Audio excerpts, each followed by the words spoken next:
Hey, welcome to another real-time edit. Today I have this Louisiana water thrush I shot deep in the swamp. So I was shooting through a lot of stuff, and so there's a lot of interesting out of focus background and foreground here.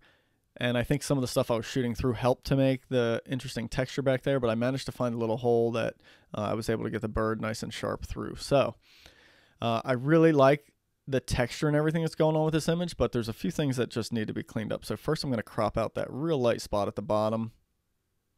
I don't want to crop it out entirely because then my composition feels off balance. And the whole thing just feels like it would be better kind of rotated that way just a little bit to me. So I think that's good for the crop. I'm going to lighten it a little bit. The white balance was definitely off. It went way too kind of cool and neutral. And then I want to increase the contrast a little. And I'm going to introduce just a big, soft, subtle vignette here in Lightroom. And then I'm going to drag another gradient on the top here just to kind of richen up that upper portion a little bit. And I want to darken this bottom portion here just to bring my eye into the bird. And then I'm going to do the rest of the lightening of the bird just to make that bird stand out a little bit more in Photoshop. So going to hit edit in Photoshop, go over there. I also want to clean up this branch is just ugly. I don't like it. It's got to go. So that'll be the first thing I clean up. So just cloning on my own layer, spot healing brush. Probably should do a great job for getting rid of most of this. Anything, or not. I was going to say anything that screws up, I'll just fix on my own. It doesn't like it in there. Okay. Got to do that manually. Let's see what it does here. Whoa, not bad. Man, see, that's why I use it. Sometimes it just does really well. All right, it did good here, but look at this stupid pattern it introduced. All right, so now I have to kind of get rid of that. There's a weird artifact along that top edge there too.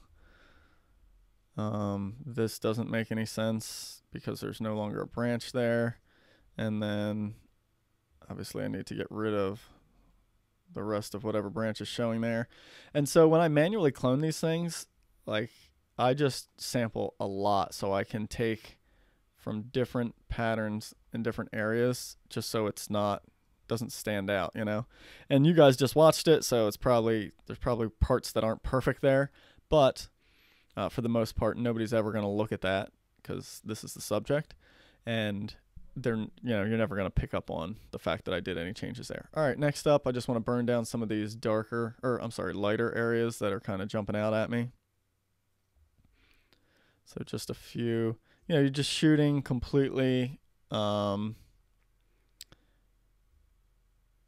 through random stuff and, not in a wider open area. You're going to get all kinds of just weird, funky things and branches and stuff like that, you know what I mean? It's not like I'm shooting out in an open field with super clean background, and I kind of like shooting through all this stuff too. You just find these little pockets, and here I'm just richening up these areas in the background, these light areas, right, which darkening them makes them show a little bit more color, which is nice.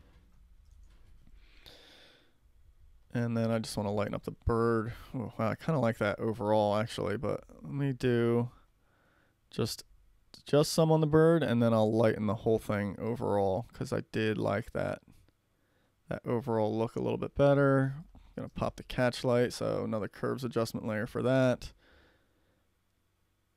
And you don't see me click on anything in the layers palette to make that happen because I have actions set up. So I have different actions, like watch, there's a dodge layer, there's a burn layer, right? So I just hit these buttons on my keyboard and it automatically creates those layers for me over there, and then I can just start painting right away, and I already know generally the adjustment that it's going to create for me and how it'll work. So it makes things a lot faster versus me manually making those layers every time because I use them so often and I repeat those actions. I save them as actions in Photoshop and just play them back. All right, this is pretty good overall. I think the back of the bird's just a little bit too magenta. Actually, the whole thing is just a little bit too magenta. So let me bring in some of that overall. So There we go. And then I'll paint a little bit more in just on the back of the bird so it's actually more brown and not pink, because they don't really have quite that pink tone. And I think that does it. So look, from there to there, right? Nothing major, but overall cleaner. Definitely brings the eye to the subject more. And man, I just really love the texture and colors in this a lot. So I'm just going to go ahead and save that, and I'll show you the complete before and after. I think I got to go this way. There we go. Let's reset that. Oh yeah, look at that. First one actually kind of looks like a hot mess. You know, there's just a lot going on. This thing here, these heavy bright areas here and here.